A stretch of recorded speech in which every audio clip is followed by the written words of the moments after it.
Terceiro e último item importante, terceiro e último passo, é você então definir exatamente quais são os protocolos que vão compor a bateria de testes que você vai aplicar ao seu cliente. Dando para você já uma diferença básica, que dentro de uma mesma variável física, como por exemplo a força abdominal, eu tenho protocolos diferentes que podem ser utilizados para a determinação dessa força abdominal. Então, você deve pensar na hora de determinar quais são os protocolos que você vai utilizar para fazer a sua bateria. Primeira dica importante: protocolos específicos são mais precisos do que protocolos genéricos. Quer dizer o seguinte: um teste que foi desenvolvido para a população com a qual você está trabalhando é muito mais preciso do que um protocolo que também foi desenvolvido também para a população que você está trabalhando.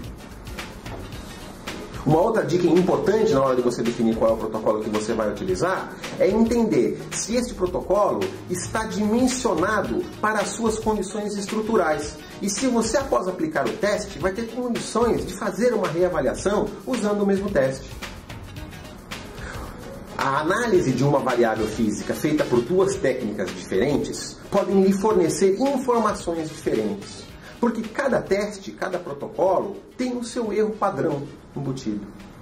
Então, na composição corporal, se você iniciou fazendo um teste de bioimpedância para análise de composição corporal do seu cliente, tenha cuidado, porque na reavaliação, se você optar por fazer uma espessimetria de dobras, você pode ter uma variação de resultados muito desconfortáveis. Não porque você aplicou errada ambas as técnicas, mas porque cada técnica tem a sua porcentagem de erro de leitura dentro do seu protocolo de execução.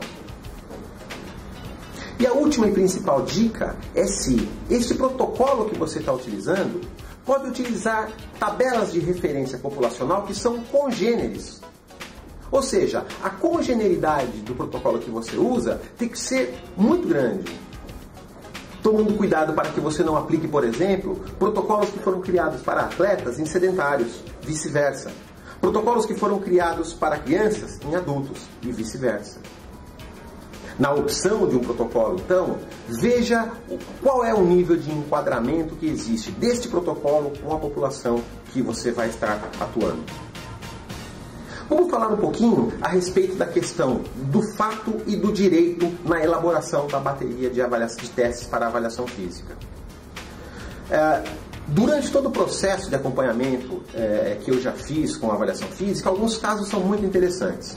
E não foi uma nem duas, foram várias vezes onde eu encontrei profissionais, por exemplo, que trabalhavam com corredores, preparação física para core runners, e que não tinham na sua bateria de avaliação análise de VO2.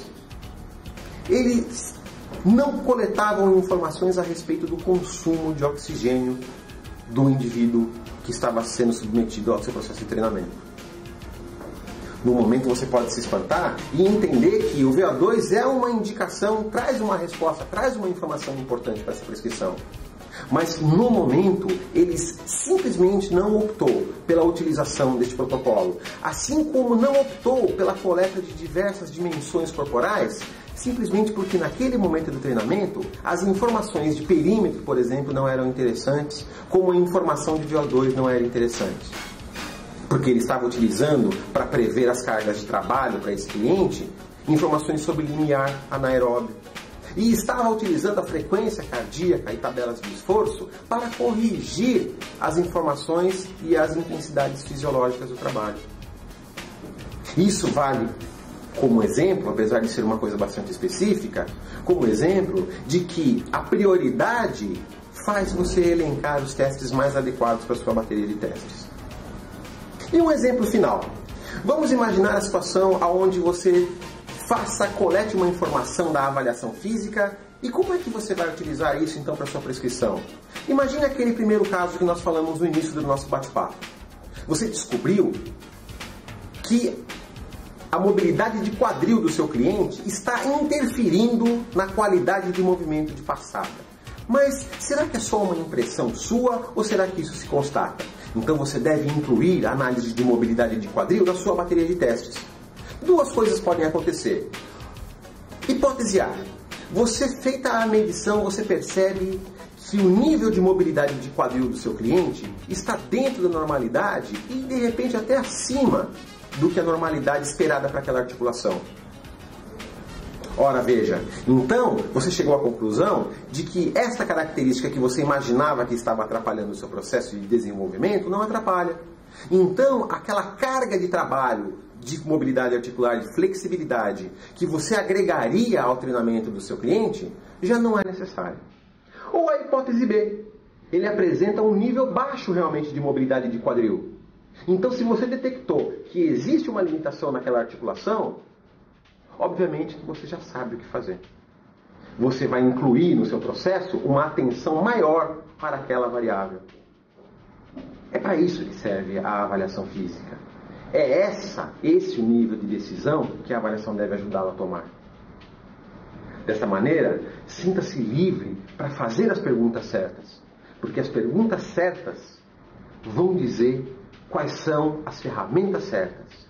E essas ferramentas certas, com certeza, vão auxiliá-lo, não atrapalhá-lo como a gente muitas vezes acredita. O nosso blog de avaliação física fica por aqui, mas em breve, mais dicas para você de como conseguir usar a inteligência para resolver melhor as suas situações. Esse é o seu videoblog de avaliação física. Isso dá, isso não dá, compartilhando conhecimento. Até a próxima.